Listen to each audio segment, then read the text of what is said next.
예수님께서 이미 예고하신 대로 십자가를 지시기 전에 예루살렘으로 올라가십니다. 십자가의 고난을 앞에 두고 우리 주님께서는 스스로 제자들을 데리고 예루살렘으로 올라가신 것입니다. 누가복음 9장 22절 이르시되 인자가 많은 고난을 받고 장로들과 대제사장들과 서기관들에게 버림받아 죽임을 당하고 제3일에 살아나야 하리라. 고난 앞에서, 어려움 앞에서 예수님께서는 꿋꿋하게 묵묵히 예루살렘을 향하십니다. 한번 받아하실까? 예루살렘을 향하여. 오늘 우리들에게도 우리 주님께서 예루살렘으로 향하여 가지 않겠느냐 말씀하고 있습니다. 사명을 감당하지 않겠느냐. 자, 어떻게 예수님께서는 사명을 감당하셨을까요? 첫 번째 28절 말씀 같이 한번 읽어보겠습니다. 28절 시작.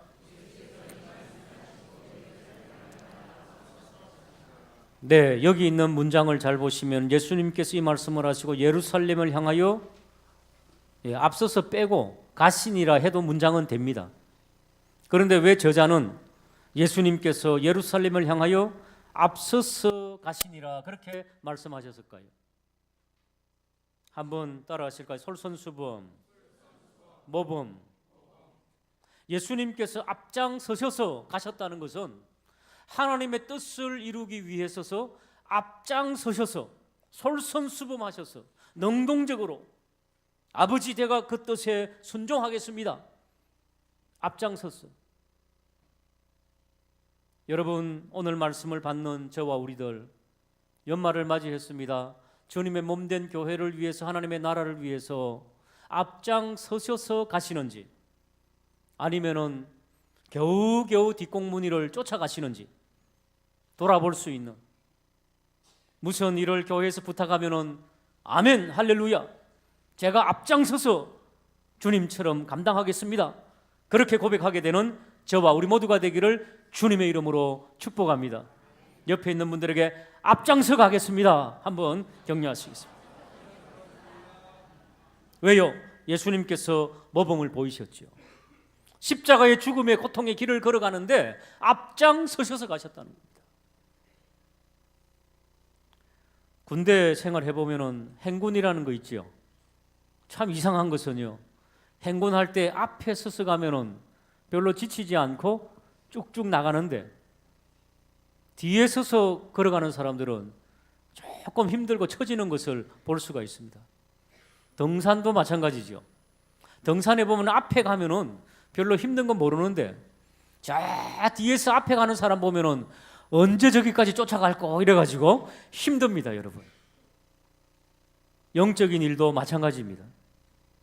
힘들고 어렵더라도 앞장서서 가면은 앞에서 새 힘과 능력을 주시는 그것이 있습니다. 그 하나님의 놀라운 능력을 공급받고 나아가시는 순종적인 저와 우리 모두가 되기를 주님의 이름으로 축복합니다.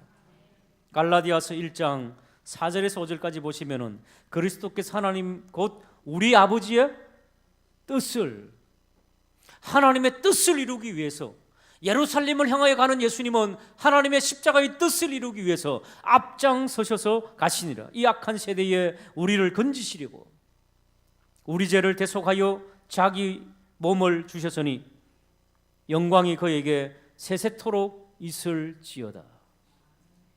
사랑하는 여러분, 예수님은 이 고통이 작아서 앞장서셨는 줄 아십니까? 이렇게 예루살렘에 입성하신 이후에 이제 얼마 후에 겟세마네 동산이라고 하는 조그마한 앞동산에 올라가십니다. 그리고 기도하십니다. 여러분, 예수님은 신이시기 때문에 고통이 없으시겠습니까? 예수님은 100% 신이시지만 100% 인간이시기 때문에 우리가 받는 고통을 다 받으시는 겁니다. 바늘에 찔리면 아프신 겁니다. 그런데 하물며 십자가에서 대못을 받고 그 피를 뚝뚝 흘려야 하는 그 모습을 상상할 때 여러분, 우리의 앞길과 미래를 모르는 것도 행복임을 믿으시기 바랍니다. 예수님께서는 다 아십니다. 십자가상에서 6시간 동안 고통하며 피를 흘려서야 하는 그 고통을 생각하며 얼마나 힘드셨겠습니까? 여러분, 주사 한 방 맞아도 얼마나 긴장됩니까? 예, 눈 꼭 감고 막 간호사가 찔러랑 말랑 할 때 말이죠. 이 알코올을 바르고 막 찔러라 그럴 때 막 눈을 움츠리지 않습니까? 저도 그렇습니다.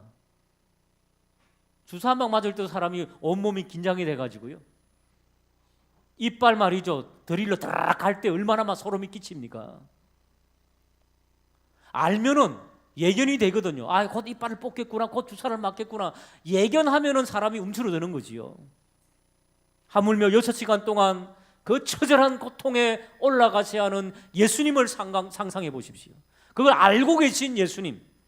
누가복음 22장 42절에 그러기에 주님께서는 한밤을 지새시며 이르시되 아버지여 만일 아버지의 뜻이거든 이 잔을 내게서 옮기시옵소서.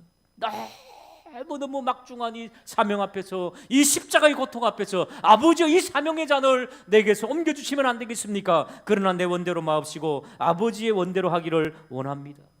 순종적인 의지, 인간의 힘으로는 여러분 불가능합니다.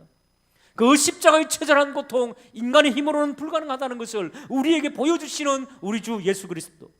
누가복음 22장 43절 같이 한번 읽어보겠습니다. 시작. 그렇습니다. 예수께서 힘쓰시고 더욱 간절히 기도하시니 땀이 땅에 떨어지는 빗방울 같더라. 사랑하는 여러분, 하늘의 천사가 하늘로부터 예수께 힘을 도왔다, 그렇게 성경은 기록하고 있습니다. 인간의 힘으로 안 된다는 것입니다. 그렇기 때문에 우리 하나님의 사람들,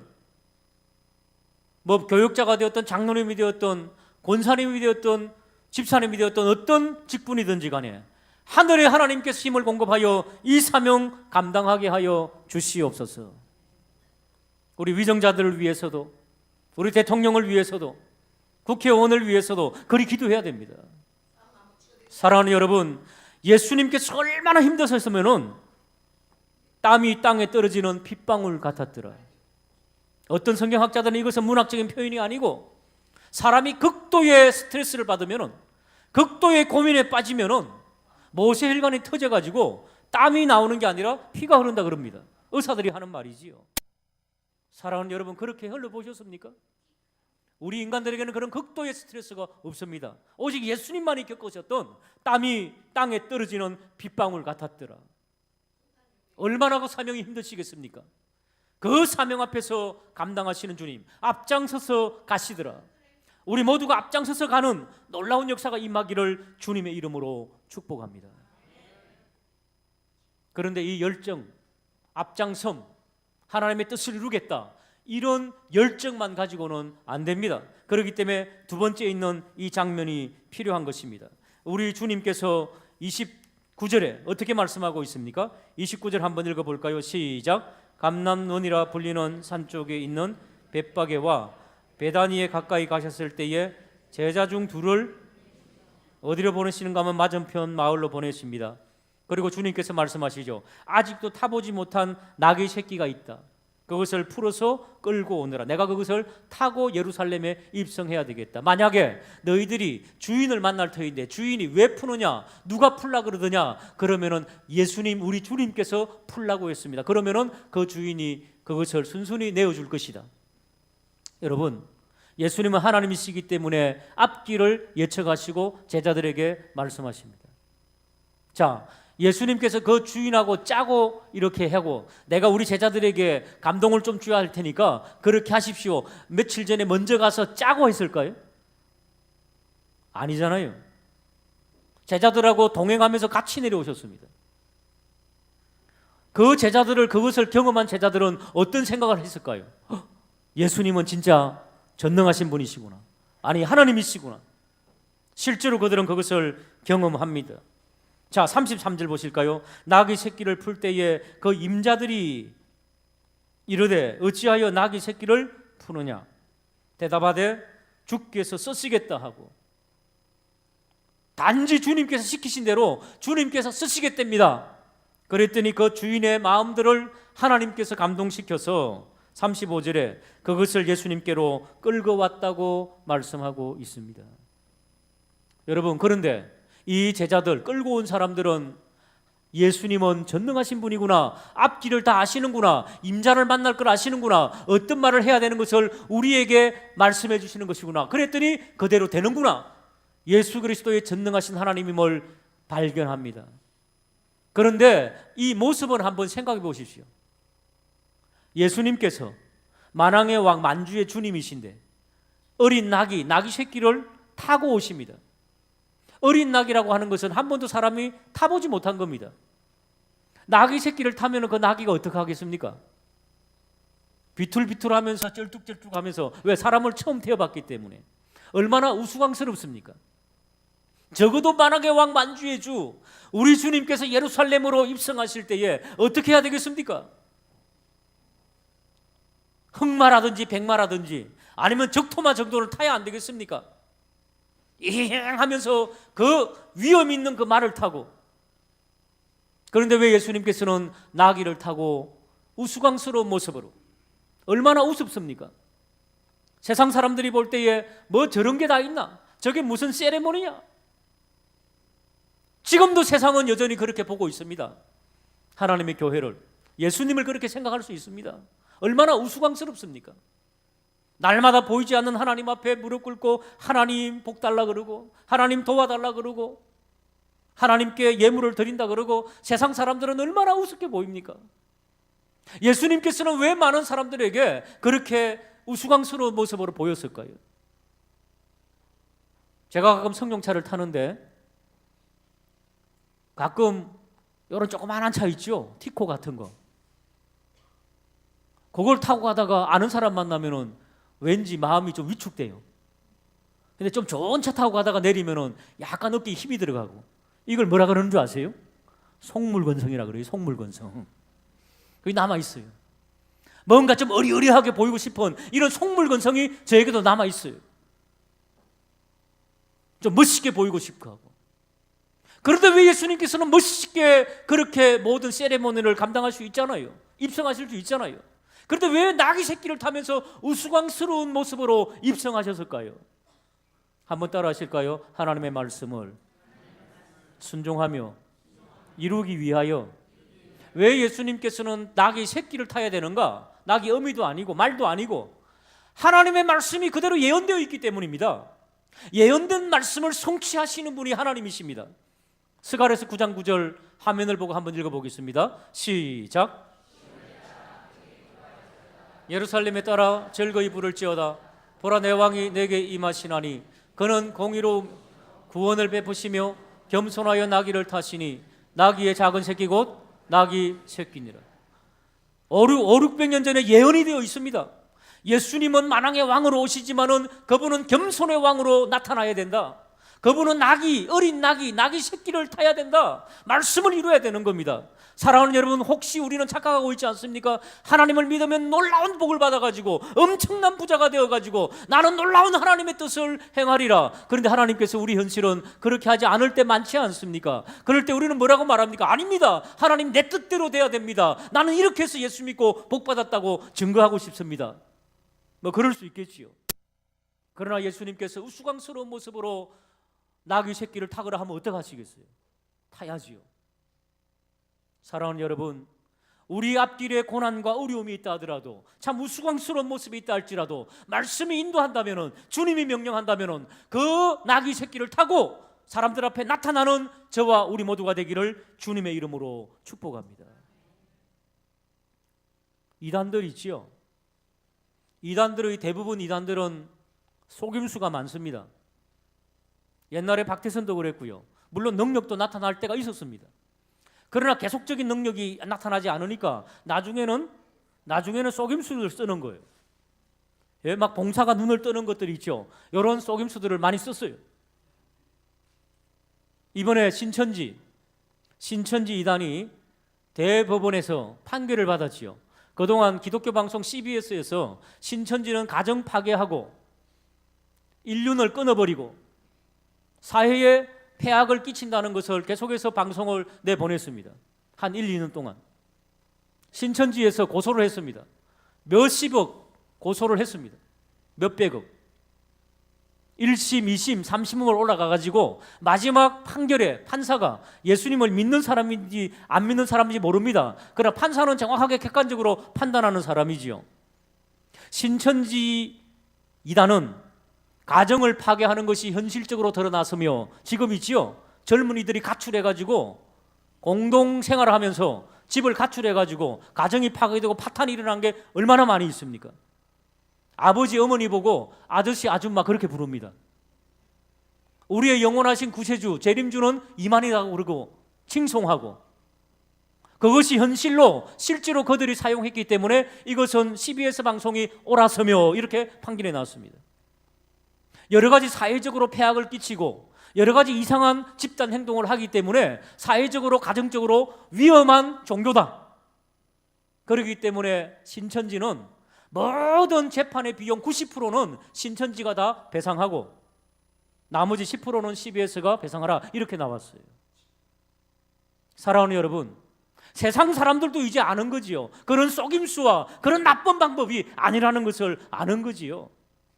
여러분, 제가 만약에 속임수로 몇 명의 사람들을 돈 주고 사와가지고 안전뱅이처럼 행세하고 봉사처럼 행세하고 막 환자처럼 행세하고 나서 주의 성령의 능력으로 일어나라 하면 막 벌떡벌떡 여기저기서 일어난다 칩시다. 그러면 성도들은 쏘갔습니다. 쏘가가지고 와, 놀라운 능력이 교회에 나타나네. 그리고 많은 사람들을 전도해갖고 교회가 부흥되었습니다. 그게 좋은 거예요, 나쁜 거예요? 하나님의 교회가 많은 사람들이 와서 예수 믿으면 좋은 거 아니에요? 근데 왜 그것을 안 하죠, 우리들은? 왜 이단처럼 속임수를 안 씁니까? 왜 우리들은 묵묵히 가야 됩니까? 왜 어려운 상황 가운데서 우리는 왜 진리 가운데서 묵묵히 서 나가야 됩니까? 예수님의 겸손을, 우리는 예수님의 진리의 말씀에 순종하는 것을 배워야 되겠다는 거지요. 아니, 그렇게 마땅히 해야 되고요. 예수님은 하나님이십니다. 600년 전에 나귀 새끼를 타고 예루살렘에 입성하게 되어 있는데 이건 너무 부끄러운 일이다. 검은 말, 놀라운 적토마를 하나 구입해라. 내가 그것을 타고 들어가야 되겠다. 그래도 돼요, 사실은 예수님은. 그러지 않으셨어요. 하나님의 아들 만왕의 왕 만주의 주께서는 우스꽝스러운 나귀 새끼를 타고 예루살렘에 말씀에 순종하여 입성했다는 거지요.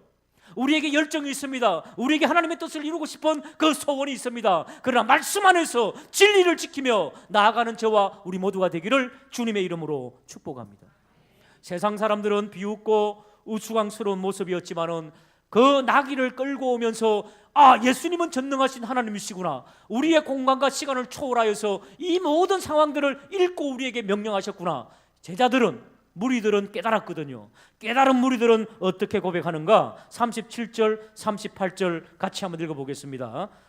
본문을 보시고 시작.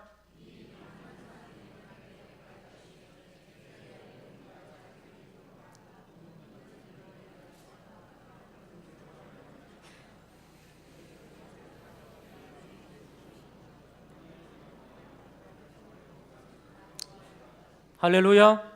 37절에 보니까 예수님의 이 모든 능력을 경험하고 난 제자들, 이 놀라운 경험을 목도한 제자들은 예수님은 하나님의 아들, 하나님이신 것을 발견하고 하나님을 찬양하고 찬송하리도 주의 이름으로 오시는 왕이여 하늘에서는 평화, 그렇게 고백했다는 것입니다. 하늘에서는 평화, 높은 곳에서는 영광, 이것은 누가복음 2장에 나오는 목자들이 하나님 앞에 올려드린 찬양과 똑같은 거예요. 하나님을 발견한 자, 예수님이 하나님이시라는 것을 아는 자들마다 이런 고백의 역사, 흔들림이 없는 주님을 향한 신앙과 믿음이 넘쳐났다는 것을 말씀하고 있습니다. 사랑하는 여러분, 우리 온 교우들이 연말에 교회에서 맡기시며 하나님께서 원하시는 그 자리에서 묵묵히 사명을 감당하며 하나님께 영광을 올려드리는 복된 역사 있기를 주님의 이름으로 축복합니다. 예수님께서 만왕의 왕 되신 그분께서 이 땅에서 처절한 고통의 십자가의 길을 나귀 타고 입성하시는 그때에 36절에 이런 역사가 나타납니다. 36절을 읽어보겠습니다. 시작. 예수님이 하나님이신 것을 깨닫고, 예수님이 만왕의 왕이신 것을 깨닫고, 세상 사람들은 부끄러워하지만은 나는 그 주님을 영적으로 발견했노라. 우리의 미래도 우리의 공간도 초월하시는 인간의 역사를 초월하시는 그분을 우리는 발견했노라. 내가 이 길에서 우리 만왕의 왕 예수님을 위해서 할 일이 무엇인가? 그들의 겉옷을 땅바닥에 펼치고 주님께서 낙이 타고 가시는 그 걸음걸음에 그들의 겉옷을 펼칩니다. 겉옷이 무엇입니까? 중동지방에서 이불 값어치 나가는 겁니다. 중동지방은 굉장히 기온차가 심하기 때문에 이불 같은 옷을 감고 다니지요. 재산입니다. 재산. 그렇기 때문에 어떠한 재산 빚쟁이들에게 몰수하더라도 겉옷은 빼앗는 게 아닙니다. 마지막 보루입니다. 밤에 덮고 자야 되기 때문에 겉옷을 땅에 펼쳤다는 것은 만왕의 왕 예수 그리스도 앞에 우리의 모든 것으로 영광 돌리며 헌신합니다 라고 하는 이 놀라운 고백입니다. 여러분, 사랑하는 여러분, 우리 주님을 향한 믿음 안에서 진리 안에서 묵묵히 사명을 감당하면은 이런 겉옷을 펼쳐드리는 그런 신앙의 동력자들을 붙여주심을 믿으시기를 주님의 이름으로 축복합니다. 이제 50년차가 나오겠지요. 서문에 글을 하나 적어달라 그래서 우리 교회 역사를 쫙 돌아보면서 예배당을 건축할 때 수많은 신앙의 선배들 동지들이 참석했습니다. 아름다운 교회 건축의 소식을 듣고 우리 교회를 알지 못하던 분이 매체를 통해서 알게 되어가지고 벽산그룹 김인덕 사장님, 회장님, 지금은 굉장히 연세가 많으시죠. 그분도 우리 교회의 감동스러운 스토리를 듣고 물자를 보내주시고 그래가지고 이 예배당이 건축된 것 아닙니까? 저보다 우리 선배님들이 더 잘 알지 않습니까? 수많은 눈물이 있었습니다. 수많은 분들이 양식을 대고 기도와 후원을 해주셨습니다. 사랑하는 여러분, 아름다운 주님의 일을 하면은 보이지 않는 곳에서, 알지 못하는 곳에서 신비한 능력으로 하나님께서 도와주심을 믿으시기를 주님의 이름으로 축복합니다. 훗날 저 산지개발 앞장서서 장로님 많이 수고하셨지만은 저 산지개발 때문에 일어났던 많은 신앙의 간증들이 앞으로 펼쳐질 것입니다. 하나님은 그리하여 우리에게 우리 교회 비전센터를 허락하시고 아름다운 일들을 행해 나가실 것입니다. 하나님의 일을 묵묵히 감당하면은 겉옷을 펼치는 많은 동력자들, 많은 헌신자들이 앞으로도 일어날 것입니다. 사랑하는 여러분, 우리가 비록 연약하고 비록 힘이 없지만은 우리 주님 붙잡고 주님의 진리 붙잡고 정직하고 성실하게 한 걸음 한 걸음 나아가면은 하나님께서는 그런 자들을 보내고야 말 것입니다. 옆에 있는 분들에게 우리 그런 헌신자가 되십시다. 한번 인사하시겠습니다.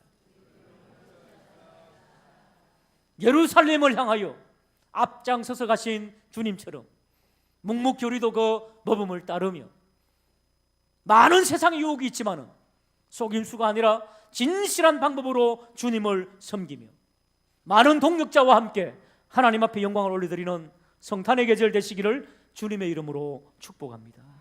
기도하시겠습니다. 하나님 아버지,